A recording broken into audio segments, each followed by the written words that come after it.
All right, here we go. The single most effective way to sell anything to anyone in 2021 is to be a problem finder and a problem solver, not a product pusher. He's the chairman of Seventh Level, a global sales training company. Seventh Level was ranked the #1 fastest growing sales training company in the USA in 2021 by Inc. Magazine's Inc. 5000 fastest growing companies list. We know that one, don't we? Jeremy's particular brand of sales training pioneers the unique use of behavioral science and human psychology within the sales process, reflective of his deep studies in the subject from Utah Valley University. This scientific method of selling, created by Jeremy, has helped over 351,000 and counting salespeople 3x, 5x, even 10x their sales results. He's a contributor for Inc. Magazine and has been featured in Forbes, USA Today, Entrepreneur Magazine, The Wall Street Journal, and a host of other publications on the topic of sales persuasion and the role of psychology and human behavior in the buying process.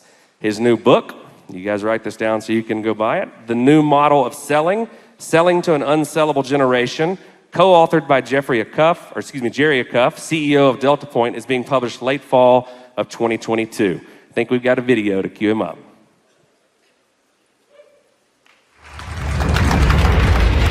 Hey, I want to thank you guys for coming out. Don't say we didn't warn you. Times have changed. You got to do something. The change has been slowly coming. I can't knock on another door again. But now, with a whole new model, we have to disarm the prospect. the sales game will never be the same. We're humanizing the sales process. One man is rewriting the rules Tomorrow is the day where you guys get to the next level. and taking it to another level. And the next level, and the next level. The seventh level. You just feel how natural it is. You feel how open you become to your prospects, and in response, they usually become more open to you. Founded by Jeremy Miner, Seventh Level is the only friction-free sales system guaranteed to raise revenue. In my life, it's been revolutionary. And his followers are feeling the difference. His training has transformed everything. It is precise and it really draws out emotions. The sales world has already transformed. We need to catch up with it. People around the world are starting to catch on. We're going to tie in the new model of selling to your product or service that you sell. These tools can work for anyone in any industry at any time. It's not getting people to buy your product, it's letting them convince themselves to purchase what you're offering. This new model is taking the industry by storm. With this training, I will literally never be without money again. And it's time to get on board before the ship sets sail. It's Seventh Level with Jeremy Miner.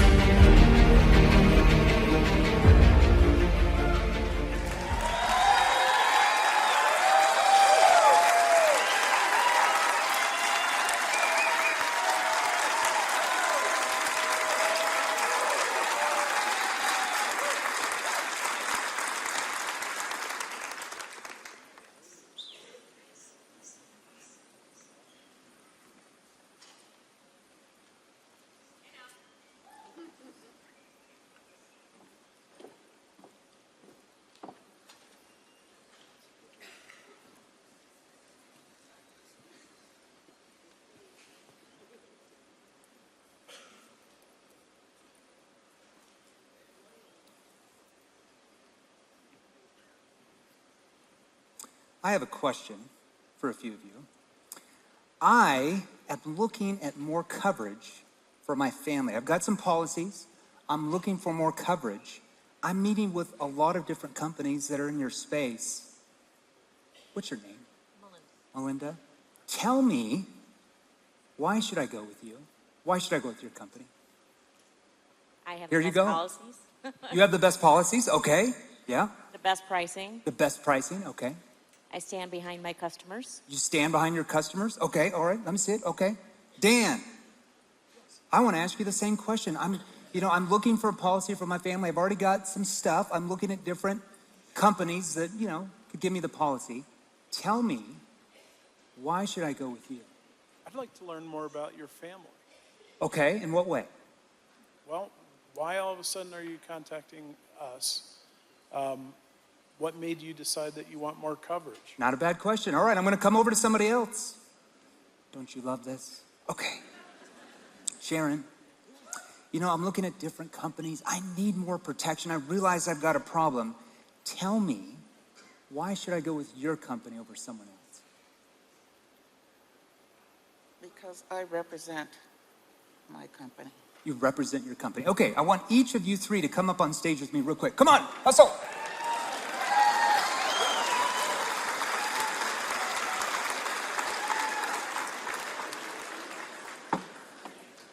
If I start crying, I have a puncture plug out for dry syndrome. I'm not really crying, okay?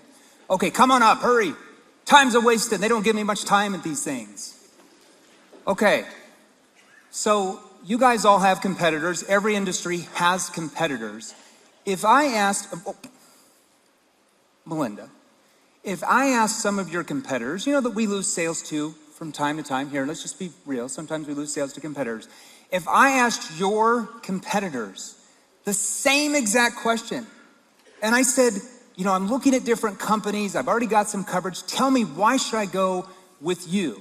What do you think your competition would say? I think that they would probably say that they have better coverage than we do. So they have the best this, they have the best that, the best quality, the best owners, the best customer service. Okay. What about you? What would your competition say if I asked the same exact question? Well, the only thing that they don't have me. Okay, so they might, could they possibly say that though too? I mean, they might say the same thing. They might say, hey, you're buying me, not the policy. What if they said the same thing?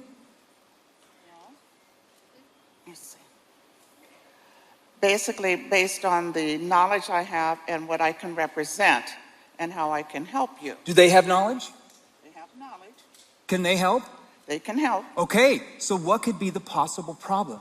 If our prospects feel that we all sound the same, could that be a problem for us? Okay. All right, you guys are excused. Come on. Dan, I didn't even ask you anything. Go now. Now, hey, I'll come back to you. I've got something else for you. I'll come back to you. All right. We're going to bring a couple of you back up here at the end. We're going to keep you guys on your toes. I don't know who I'm going to bring up here in a bit. Now, Jeremy, let's talk about this. Let's talk about the foundations. What is the definition of selling? Write this down. All selling is change. That's it. All sales are about one thing only, and that's change. So whether your prospects want something new or they're moving away from pain, it's all about what?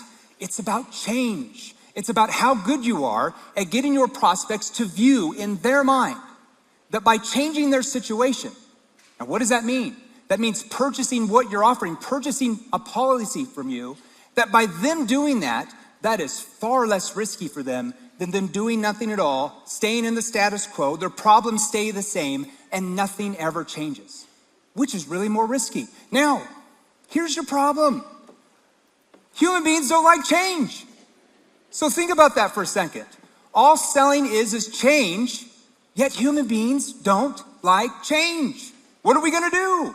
Now, why do we not like change? Okay?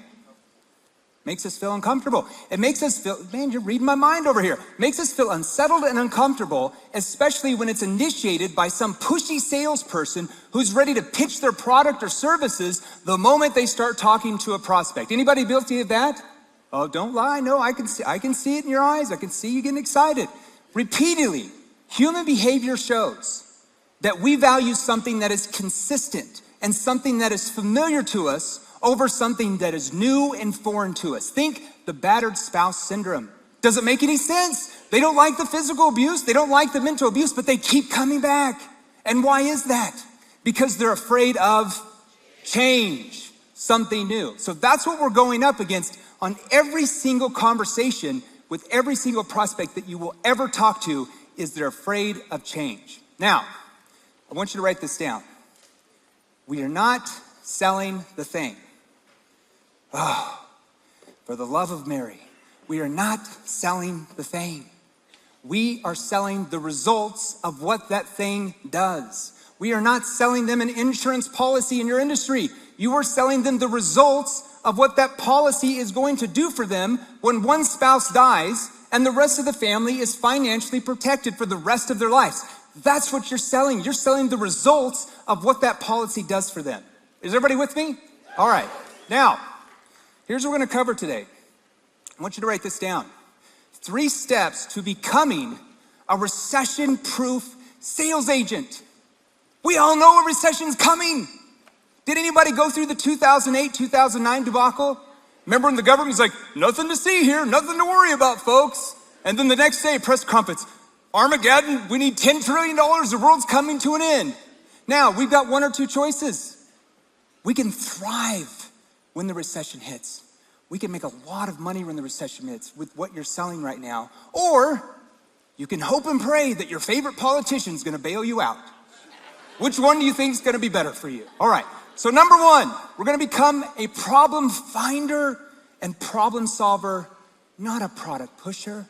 Product pushers don't make any money in 2022. Those days are gone. Number 2, asking the right questions, but at the right time. What are the right questions? Is it just any old question? How do we ask the question? What's the right tone?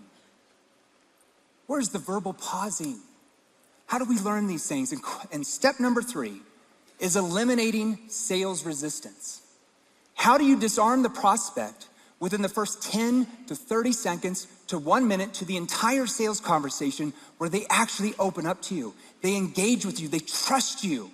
They don't trust you by asking them, who won the game last night? Or, boy, how's the weather over there in Dallas? Nobody really cares. Or, how are you doing today? When you get a sales call and the salesperson says, how are you doing today? What's the first thing that goes in your mind? That they don't care. Do you really think that they care? Do they really think that you care, that you're going to listen to how their day's going for the next 15 minutes? No, it triggers sales resistance. That's a whole nother subject. All right. Now, here's what I'm going to do. I'm going to tell you a little bit of my background for the next couple minutes, because my background relates to what is necessary if you want to take your income as an agent or a sales professional to a level that most salespeople only dream about. You see, I got started in sales 21 years ago. Yes, I'm that old. 21 years ago, as a broke, burned out college student, I got my first job selling home security systems door to door. Anybody starting door to door sales? Now, straight commission. So what does that mean? They hire everybody because there's no risk. They just throw you out there, and if you sell, you sell. If you don't, you're gone. So I got hired, and the company gave us a script, and they gave us some books by the old sales gurus. And they basically drive you out in a van, and they basically, okay, you come to a stop, a not so safe neighborhood because you're selling alarm systems, and they, boom, kick you out the door. And they say, hey, go make some sales. We'll pick you up after dark. It's going to be really easy. And I was like, wow, I'm going to be rich. I'm going to make all this money. I can't believe it.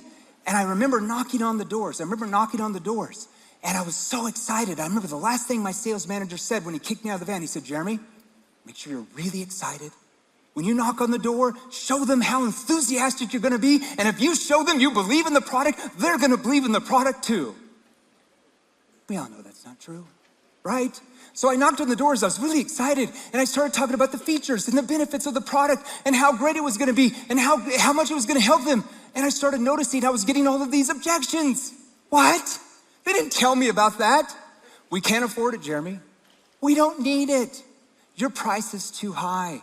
We don't have the budget for this. I need to keep looking at other quotes. I don't make rash decisions. I need to think it over. I need to talk with my spouse. I need to talk with my cousin who lives in a van down by the river. Can you call me back in a week, a month, a year later? Who in here gets those objections?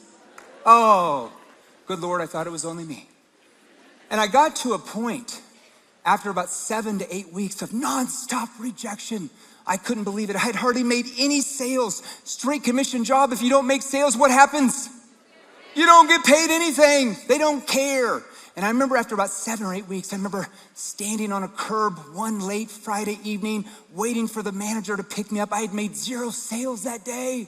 It was 10:30 at night. I'd worked 12 hours. My legs felt like Jell-O. You sold door to door. You walk around all day. What do your legs feel at the end? Like Jell-O, especially if you don't sell anything.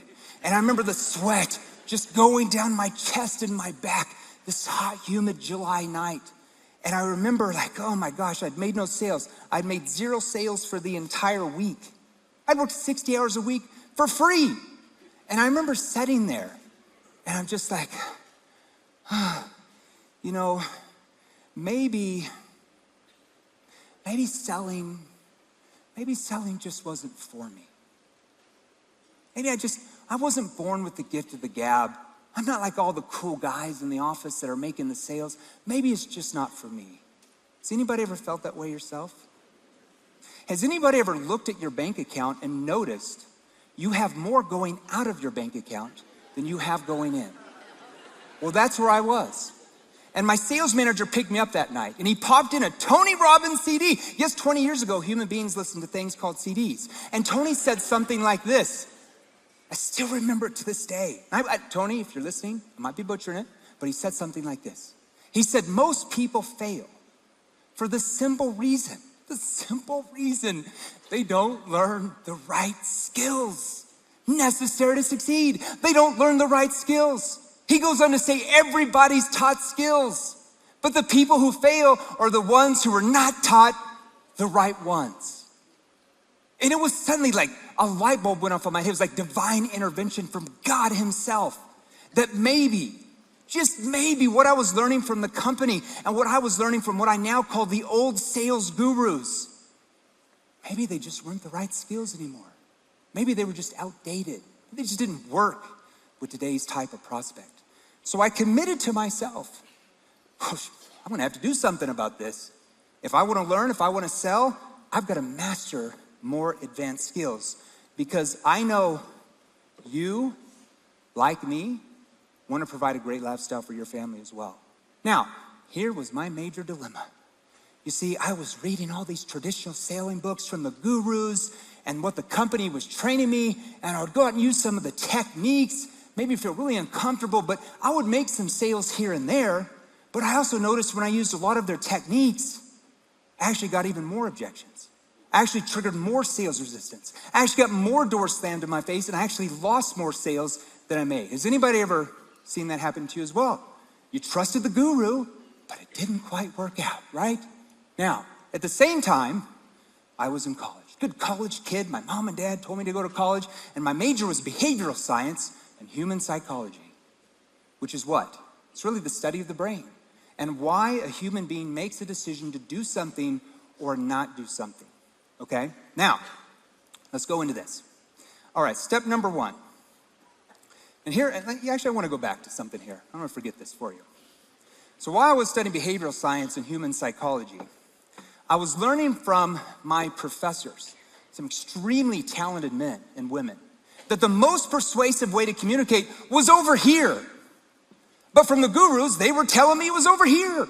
It was completely opposite. So I'm like, who do I believe? Who do I trust? What do I do? So I'm like, how do I take the theory of behavioral science, neuroscience, and the way the brain makes decisions and wrap that into my sales process? So I started doing that. I started learning techniques and questions that work with human behavior, that trigger my prospects to engage and want to open up to me, that melted away sales resistance in the first 30 seconds. And at that point, almost overnight, selling became very, very easy and very, very profitable. And why do I tell you that? Because I want you to imagine, when I started, I was dead last. There was like 400 or 500 reps in that company. I was like 499. Like, the secretary could outsell me. I was horrible, okay? I was about to quit. I started learning skills. Within 4 months, I went from last to first. Within another year, I became the #1 salesperson in the entire industry of like 30,000 salespeople selling that type of product service. Within the next 17 years, actually within 3 years of that, I started making multiple 7 figures a year as a W-2 commission salesperson in 4 separate industries in my 17-year career before I retired and later started 7th Level. Did you know one of those industries was your industry? Okay, I love your industry. I wasn't in insurance, but network marketing, but I love your industry. Now, let's move into this. Step number 1, we gotta learn how to become a problem finder and problem solver. We don't wanna be a product pusher. Product pushers don't make very much money. below average income. Now, what do I mean by that? I want to start off by asking you this question. Why did you guys become an agent? Why did you start your own business? Tell me. Why did you guys start your own business? Tell me. Freedom? I love that. What else? Why did you get into business? Tell me louder. I can't hear you. Uncapped income, baby. I love it. What else? Help what? Train others. What else? Okay, love those answers. Help others, make money, have more freedom, leave a legacy. I love those answers. And typically when I ask that question, that's pretty much what everybody says. And I love it. However, if you answered that way, on whom is your answer more focused on? Was it more focused on you and your own agenda, or was it more focused on your potential customers? It was, of course, focused on you. However, you're not in business for you. You're only in business for other people. So the purpose of you being in business is helping them find and solve their problems that most of them don't even know they have. Now, I have to ask you this. Do your prospects in your industry have problems? Raise your hand if your prospects have problems. I better see every DAMN hand raised. Because there's no product or service that's ever been made that doesn't solve a problem and or an emotional need or both, right? Now, take a pen and a piece of paper. Oh, I'm gonna make you do this. I'm gonna ask some of you, better be on your toes. And I want you to write down the top 2 problems that your prospects have. Write down the top 2 problems. I'm gonna give you 27 seconds, not a second more, 27 seconds. Top 2 problems that your prospects have. Write those down. Better be on your toes. I'm coming out there. Top 2 problems that your prospects have. Somebody tell me one. Debt, that's a big problem. What else? Health, we're all gonna die. That's part of life, the purpose of life. Loss of income, cash flow. Okay, now raise your hand if your solution solves those problems. I better see every single hand raised. Okay, so here's what you're telling me. Your prospects have problems. Your solution solves those. So if your prospects have problems and your solution solves those, why are the most of the prospects you're talking to not buying from you? What's the missing link? They have problems. You have the solution. Why are they not buying? Can I make a suggestion to you on what the missing link could be? Well, it's not these. It's not your leads. I know you want to blame your leads. I know it's an easy fallback. It's not your mindset. I know you listen to a lot of personal development. You read some good books. It's not that you're not even motivated enough. It's not that you don't even work hard enough. Raise your hand if you work hard. Oh, so everybody works hard. So if everybody works hard, it should be millionaires. What's going on there? Okay? It's what let me retreat back. Let me ask you this question. I don't care how much you're making right now. I don't care if you already make $2 million a year or if you make nothing and you're just starting. Raise your hand if you want to triple whatever number you're at right now. Raise your hand if you want to triple your sales, triple your income. Now, keep your hand raised if you're a full-time agent. If you're not a full-time agent, put your hand down. If you're full-time, keep your hand raised. Keep your hand raised. For everybody that has their hand raised, keep your hand raised if you can triple the hours you're working right now.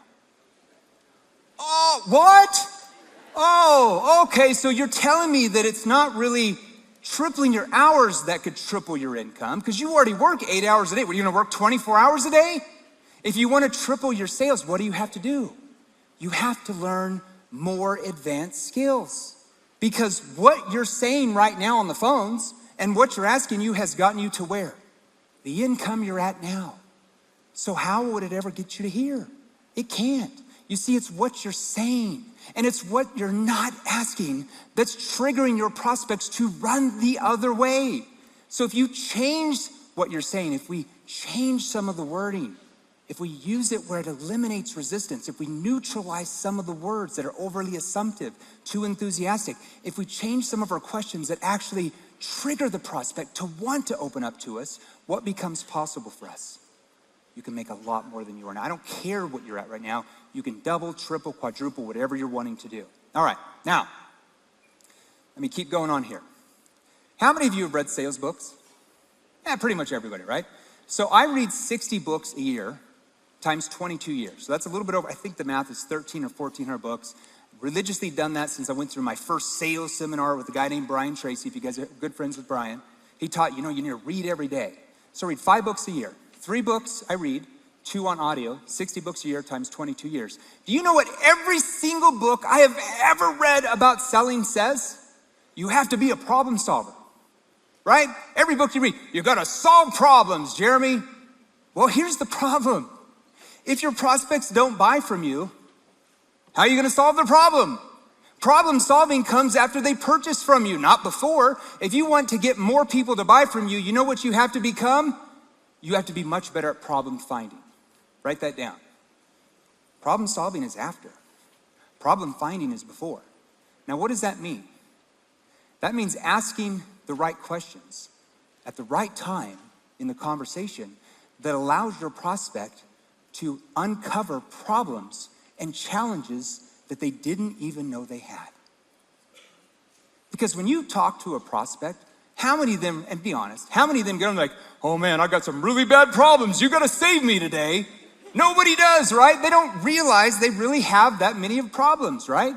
Realize this, your prospects for the most part, when you first start talking to them, like I just said, don't even know they have a problem, right? Or maybe they know they have a problem, kind of, but they don't really know how bad the problem really is. Maybe they don't understand the consequences of what's going to happen if they don't do anything about solving the problem. Now, once you learn advanced questioning, which we can teach you, not only are you gonna help them find one problem, but now you're gonna learn to help them find 2 or 3 or 4 or 5 other problems they didn't even realize they had. And when you're able to do that, how do you think they're gonna start view you? They're gonna view you much different than anybody else that has ever called them trying to sell them anything. They're gonna start to view you as the expert, the trusted authority who's going to get them the results they want. All right, now, what are most salespeople? Oh, I hate to say this. I feel like sometimes I just get really mean. God forgive me. Most salespeople, even though we don't believe we were taught this, are taught to become product pushers. We were taught to ask a few questions. John, what are you looking for in a policy? Who would the coverage be for? How much do you think you need? What's your budget for this side of thing? And then what do we do after they tell us?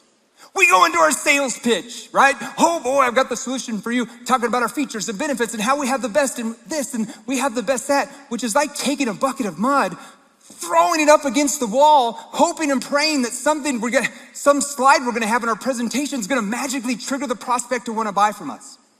Sound familiar? I call that hopium. It's a drug that so many of you take. You sniff the hopium drug every morning before you get on your calls, and you hope and pray that some fancy slide is gonna magically cause them to be like, oh, this is definitely for me. That's such a hard and unpredictable way to make a living. Kids, don't do drugs if you wanna make a lot of money in this industry. Hopium's not good for you, okay? All right, you know I'm being cheeky. All right, step number 2, asking the right questions, but at the right time. What does that even mean, Jeremy? Now let's go back. If I'm not really crying, I have some dry syndrome. My puncture plugs fell out in Europe, so I'm bawling all over the place here. All right, back in college, behavioral science. Remember, study the brain. Why human beings make decisions to do something or not to do something. So check this out. According to behavioral science, and I would suggest that you write this down, there are 3 forms of communication. I want you to write this down because once you understand where you are in your sales ability now, even if you're doing good, compared to where you could be, it will completely change everything for you. All right, so write this down, era number 1, the first mode of selling.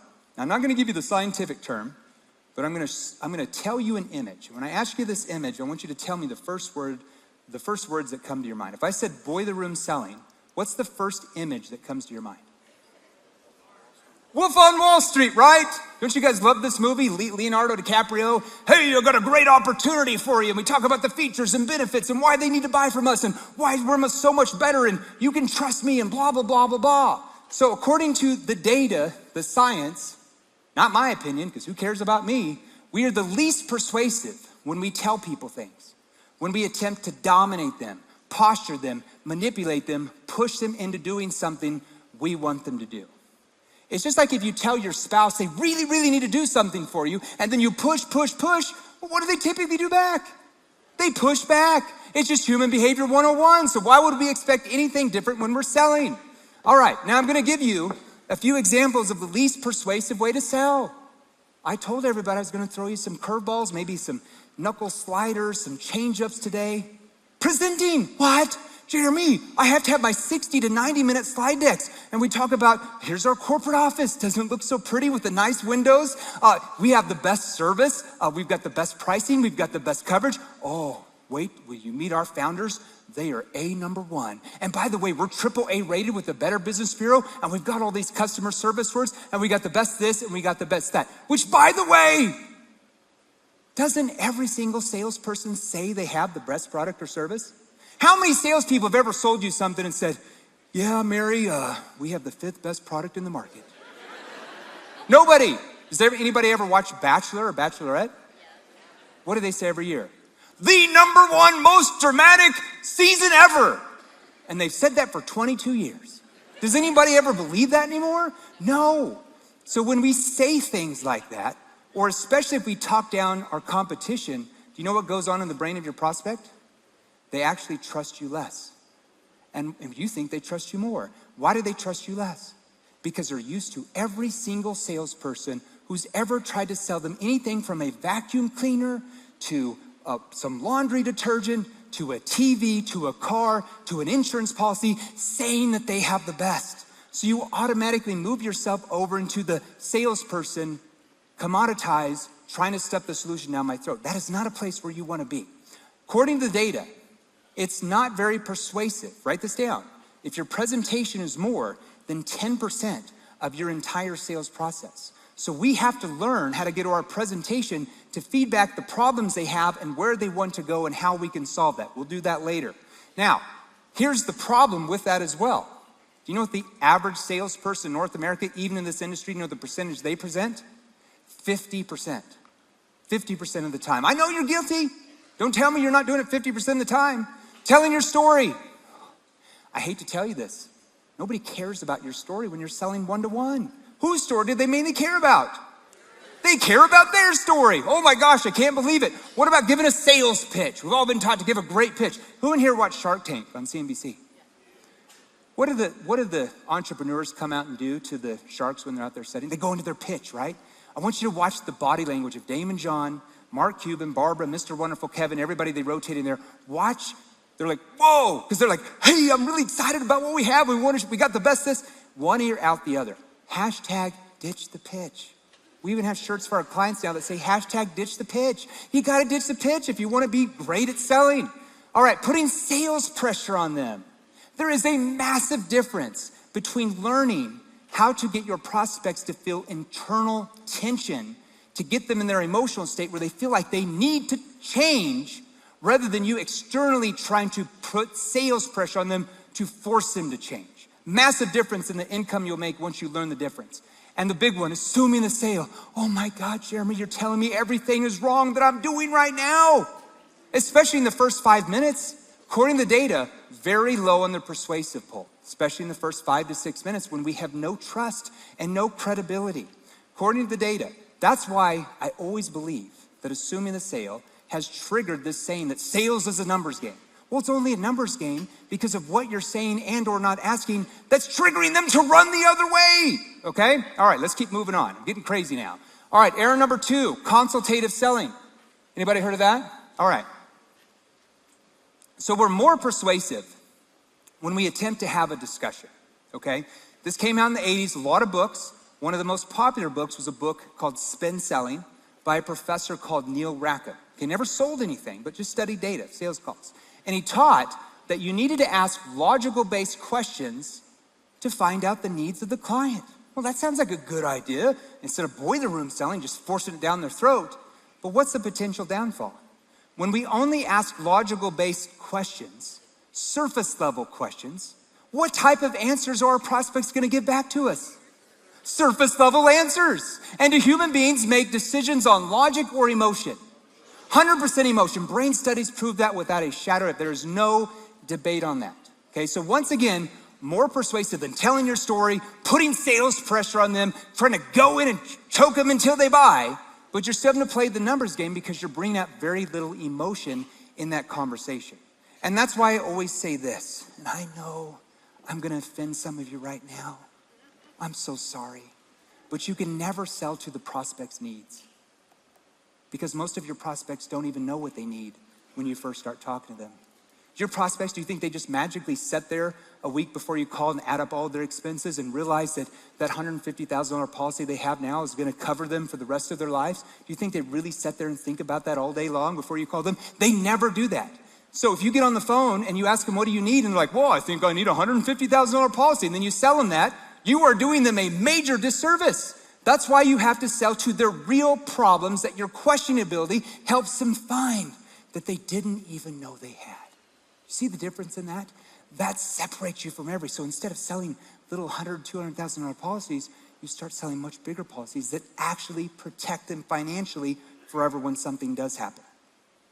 All right, here's some questions I want you to avoid. If I ever hear you say these questions, I am going to come through that phone or Zoom and I'm going to find you and I'm going to slap you around. I'm so sorry. You cannot ask these questions. They are so salesy. They've been around for like dinosaur ages of selling. Oh, so Sally, what are 2 problems that keep you awake at night? Oh my gosh. Can you tell me 2 challenges you're having, John? What are you looking for in a solution? What's your budget for this type of thing?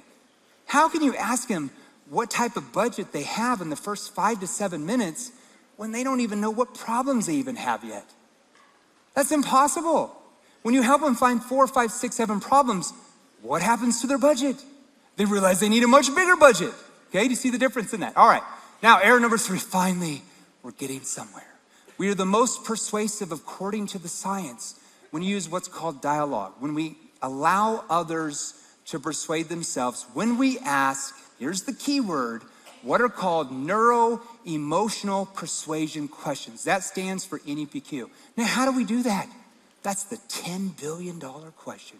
Everybody asks me, Jeremy, how do I get somebody to persuade themselves? Can I just show up and say, hey, Barry, go ahead and persuade yourself and initial here, sign here, and we're going to auto draft the funds out of your account every month. You're good. Trust me.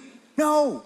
We have to learn specific skilled questions, when and how to ask them to get them to open up, that get them to pull us in rather than us trying to push and force our way in. That's called buyer's remorse, okay? Now, let's go through this. When I'm talking about NEPQ questions, let me make sure I'm not missing anything here for you guys. Yeah, so when I'm talking about NEPQ questions, I'm not referring to questions that are designed to get your prospects to say what you want them to say. Oh, get them to say yes 8 times in the conversation and it's gonna increase your chances of selling them by 76%. There's no data that says that. I mean, it sounds good, but there's no science behind that. No, there's literally no evidence that that happens. I'm not talking about surface level questions like I just went over. The questions I'm referring to are questions that are designed to bring out your prospect's inner and external truths, their emotional state, their emotional feelings. Now, we train a lot of people in your industry, okay? Here's the 5 stages of NEPQ, from the connecting stage to the engagement stage to the presentation stage to the commitment stage. We train tons of people in your space. We train 158 industries. I think yours is in the top 10 that we train, as far as how many salespeople we train. We train salespeople that literally started down here, like nothing, making nothing, about to quit, that now consistently make 30 grand every month. That now consistently make 50 grand every month in commissions, month after month. That now make 100 grand a month in commissions. Some make even more than that. Now, would anybody like to see some NEPQ questions designed specifically for your industry that we train your industry? The clock says I only have 35 seconds. I'm sorry. Okay. All right. I know. Now, realize this. Before we talk about the first part of connecting, here's something that we all have to understand psychologically of what's going on in your prospect's mind. Within the first 7 to 12 seconds of every single sales call or conversation you're in, just so you're aware, your prospects are picking up on social cues from you. They can't even help it subconsciously. They are picking up on your verbal and nonverbal cues based on your tonality and what you are saying and or asking that triggers their brain to react in one of two ways. We probably should know which way we want them to react. Now, if we come across like this, if we come across aggressive, if we come across needy, oh, you know you get needy when you get on those calls. If you come across attached, like, oh my God, I need the money, I need the sale, it triggers the brain to go into what's called fight or flight mode. Everybody's heard of fight or flight mode, but do you know why it's triggered? Well, you might want to learn, possibly if you're in sales. And prospects say things like this: oh, I know I filled out the form, but I don't think we're interested. How many of you ever get that when you call a prospect?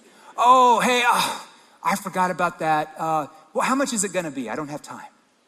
You ever get that one? Oh, just tell me just give me a quote. Just give me a quote. I don't have time to talk. Can you email me a quote? Anybody ever get any of that? Do you know why? Because you're triggering fight or flight mode. You're triggering them to respond that way.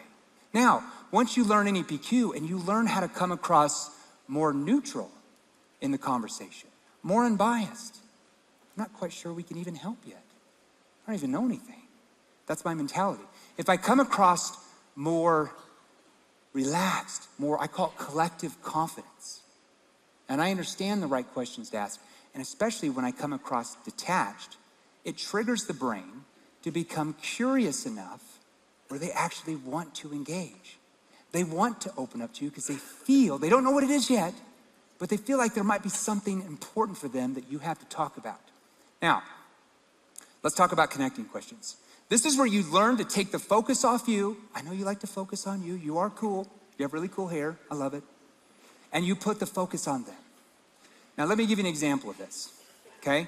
There's about 4 or so connecting questions we're gonna ask for your industry, for your space. This is one of them. This is not the first one. This is usually the second or third one, but it's setting a frame. Because how many of you in a conversation at the end, the prospect says what? Oh, this sounds really good, but I need some time to think about it. I need to pray about it. I need to keep looking around. How many get those objections? Okay, I wanna eliminate most of that. It's called objection prevention.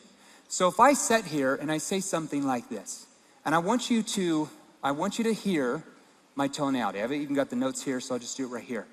I want you to hear my tonality. Yeah, so Jane, it's the first part of this call, it's pretty basic. It's really more for us to find out, what you might be eligible for. And I would say kind of what you have in place now when something does happen to you compared to, what you're looking for as financial protection, just to make sure we can actually help. And then, at the end of the call, we can cover some different options. And if you feel that it might be what you're looking for, we can discuss possible next steps. Would that help you? Now, what did that just do? Look at what I just did there. Was that overly assumptive?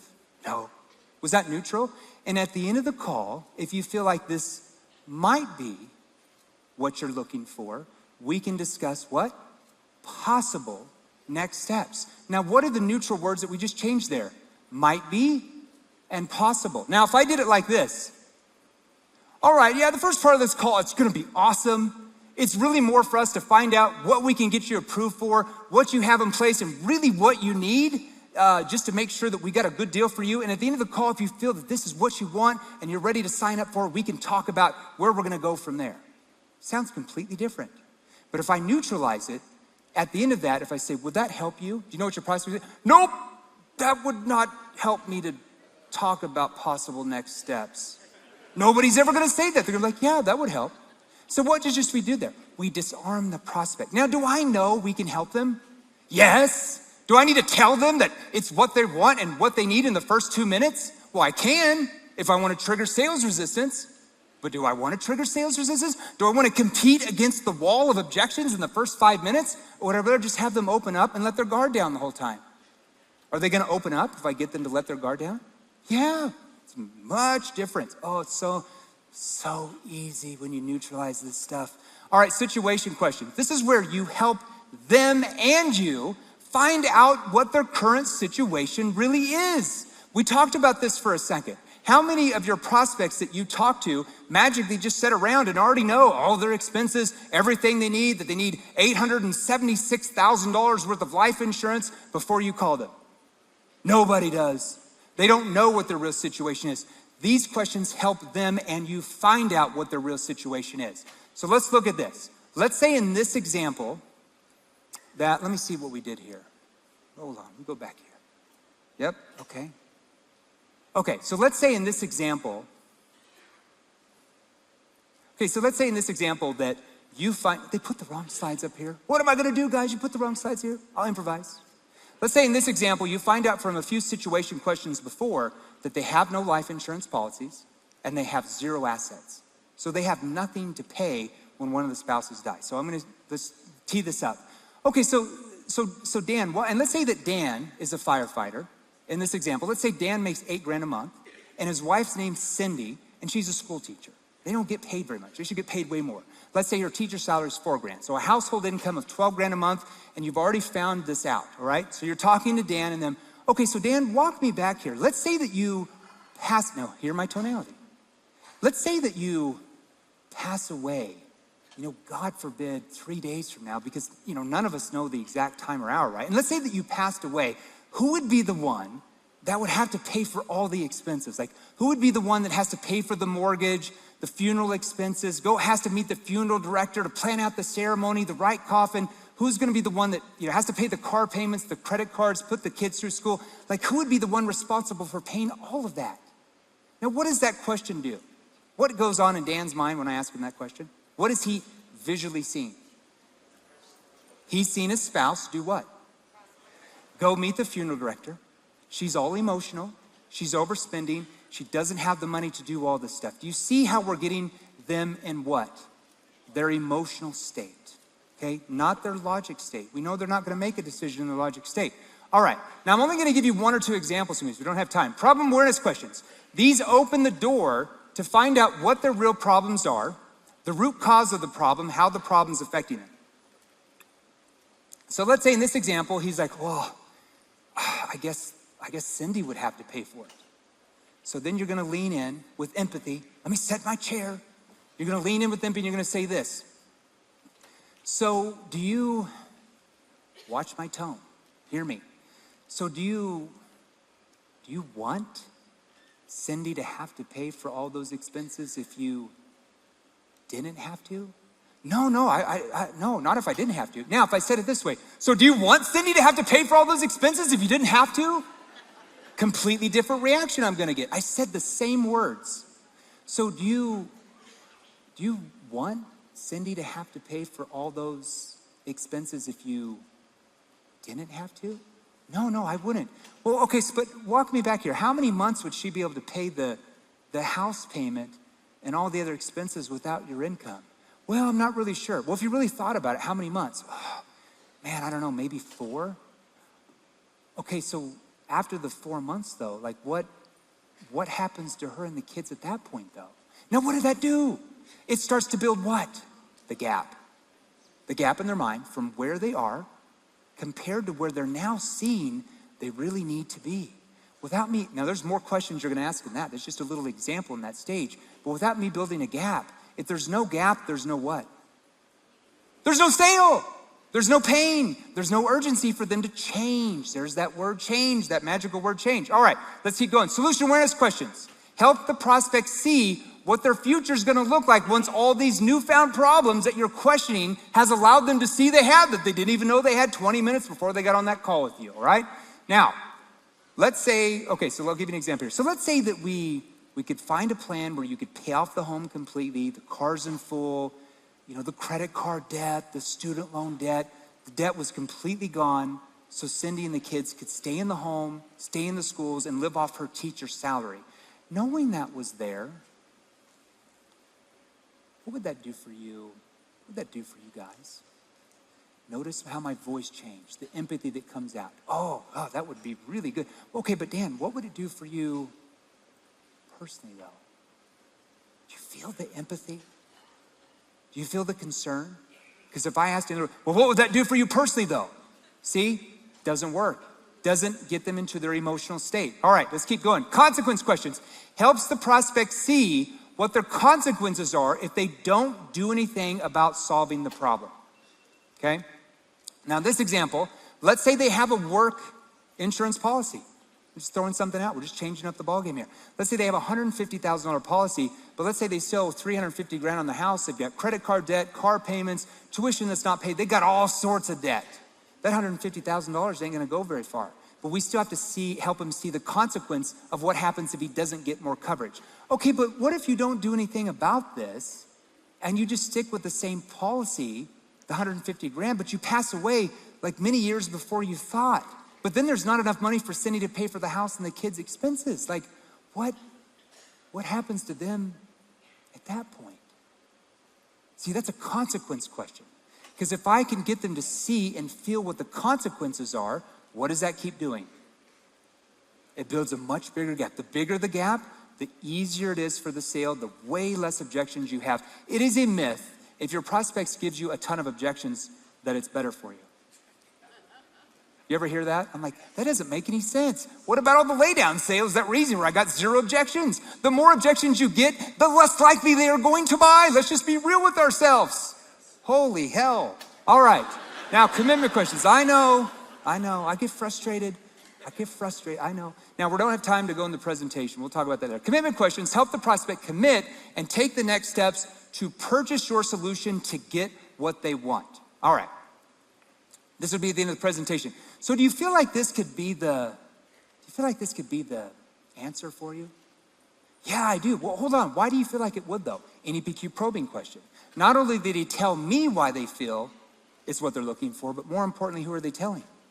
Themselves. Now, if they come back and say, yeah, but I don't really have the budget. Well, money aside, why do you feel like it would, though? Then they tell me and they tell themselves, then it's easier for me to help them resolve that concern. I gotta fly, I'm running out of time. All right, step number 3, eliminating sales resistance. This is probably one of the most important things we have to learn if we want to become a top 1% producing agent and make hundreds of thousands, if not millions of dollars a year in this industry. And that's about neutralizing the hidden sales pressure that's in your conversations that you're having with your prospects. Because we have to learn how to detach ourselves from the expectations of making the sale and instead focus on whether or not we can actually help them. Because when we detach ourselves from the sale and we open up to them, what do they do with us? They open back up, right?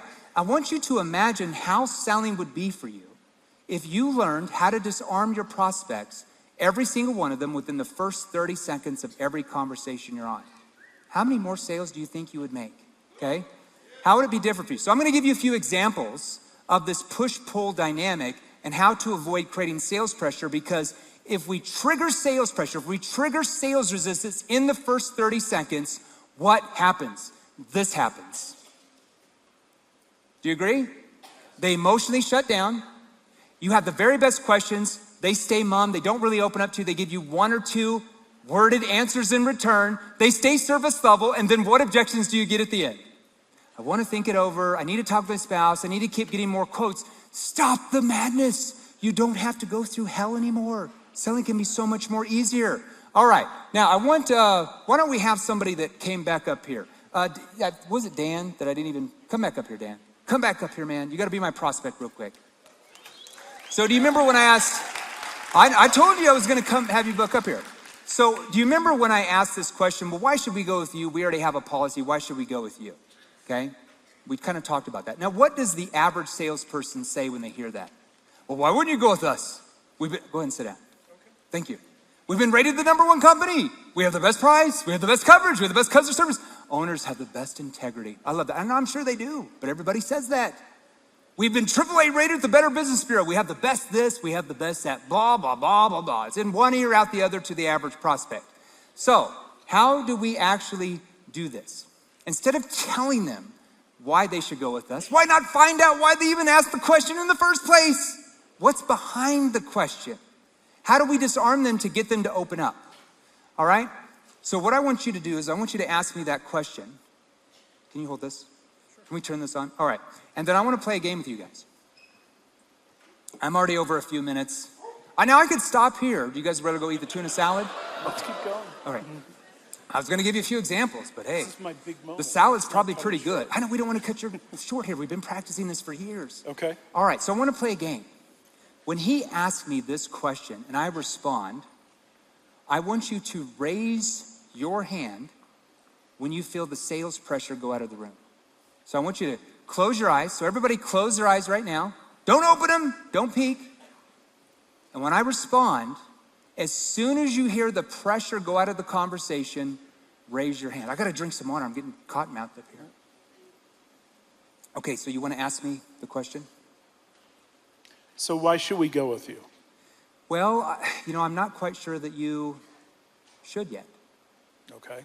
Yeah, well, I mean, we'd have to understand a little bit more about, kind of what you have in place now to pay the mortgage and all the expenses, just to see if we can actually help, because, maybe you don't even need us. But for example, like, who do you have your policy with now? Stop there. Okay, let's do that again. Ask me the same question. So why should we go with you? Well, I'm not quite sure that you should yet.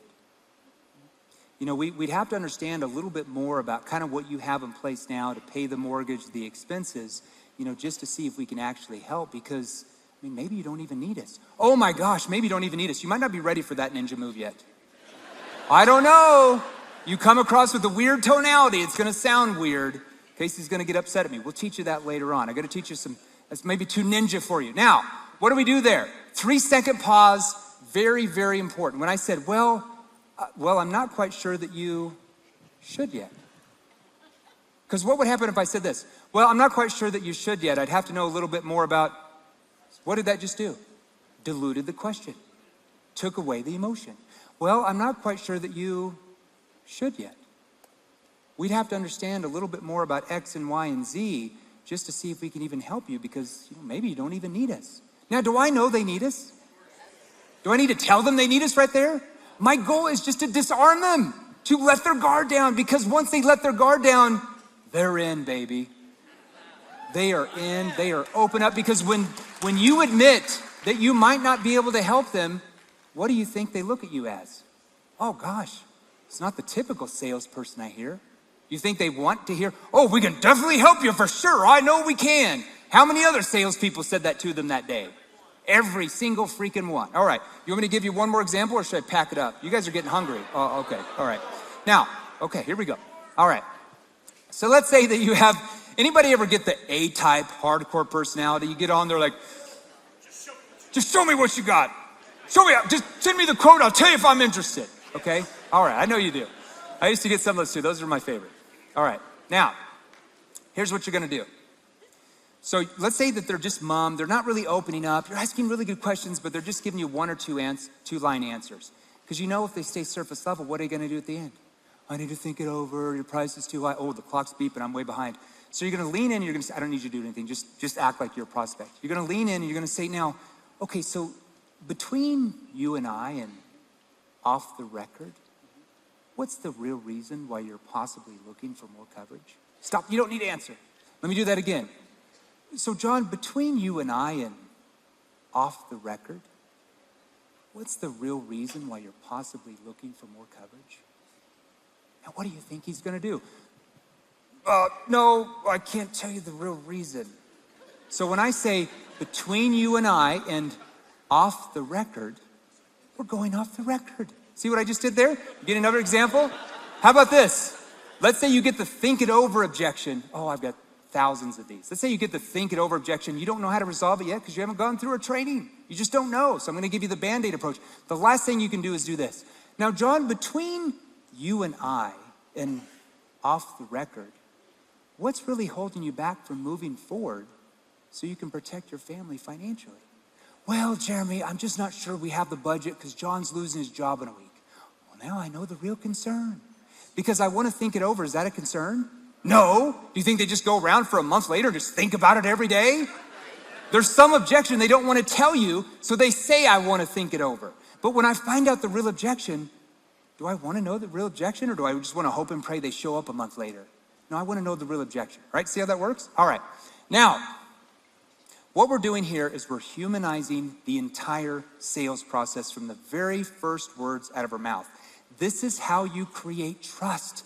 This is how you differentiate yourself and you get your prospects to view you as the expert, the trusted authority who's going to get them the results they want, and they will gladly throw money at you. They will pay you more because they trust you way more than anybody else.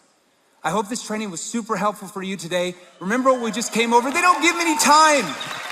Hey, look.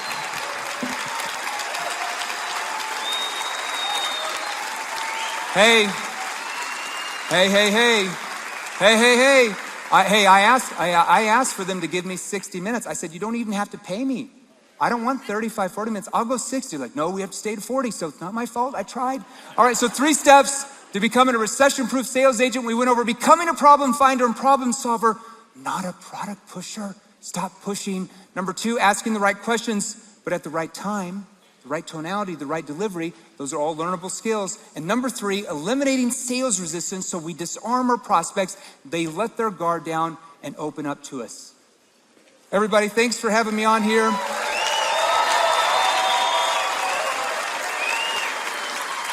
Thank you for your time. You had a good response. I couldn't even do anything with you. Thank you, Mr. Bob. All right. Oh, I got one last thing. One last thing. Because I don't know, the slides, those are like from a week old. I changed slides like up in 10 minutes before we get here. They didn't make it. You guys want to follow us? Just follow me on IG. Just go to Jeremy Lee Minor. Jeremy Lee Minor. You guys will have it somewhere. You can join our free Facebook group, salesrevolution.pro. Thanks, everybody. Hey, you have a great company. By the way, I just want to say something. Stick around for a second. Stick around for a second. Got something we got to announce. So you guys I told Casey I would say one last thing. We train a lot of companies in your space, and when I looked at Quility's scripts, I'm like, wow, these are pretty good. Compared to, like, we see some scripts from other companies, we're like, whoa, damn. No wonder nobody produces in your company. These scripts are actually really good, so I just want to congratulate you guys, all right? Thanks, everybody. Thank you. Thank you. All right.